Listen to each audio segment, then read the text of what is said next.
So today we're going to talk about the 3 ways that I've raised my vibe during the pandemic.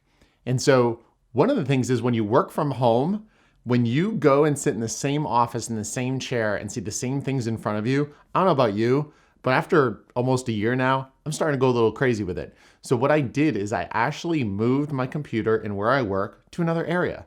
And you'd be surprised at how much just changing what you're seeing in front of you and changing that vibe and that environment really kind of lifts you up, and it almost makes it feel like you're working in a different office. Because if you really think about it, all a different office is a different location.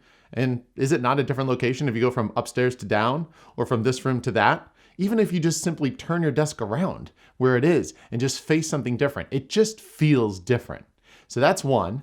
Number two, I definitely found my health in some of the decisions I was making based on food choices was falling off a little bit, and even fitness. So what I did is, and I learned this from James Clear, who created the book Atomic Habits, is you actually manage your environment and set triggers to promote the actions you'd like to take. So for example, let's say you want to eat an apple a day. Let's just say that's what you wanted to do. Instead of having the apples in your refrigerator on the bottom area where they're a little harder to see, put them right out front. Put them on a table. Put them where you work. Put them somewhere where they're more in your environment and more visually in your sights so that you take action.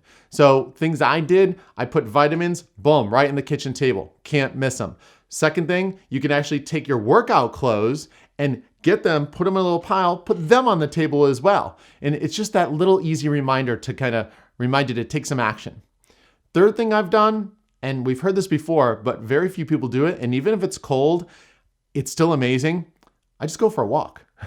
When you go for a walk and do not bring your phone, you would be surprised at how alive you feel. Just connecting with nature and disconnecting from technology, getting outside, it makes a huge difference. So if you were to take these steps, these simple steps I offered you, I'm telling you right now, it'll change your vibe, it'll change your energy. And also with all of us, it sometimes is a nice break if you're working with your spouse to kind of take a break from them and just disconnect and recharge. So let me know what you think below. And if you do any of these 3 actions, I want to hear about it because that gets me excited. So thank you so much. And if you guys want to watch any more videos we got a couple up here, one over on this side and one over here. You know the deal. All right, have a great day.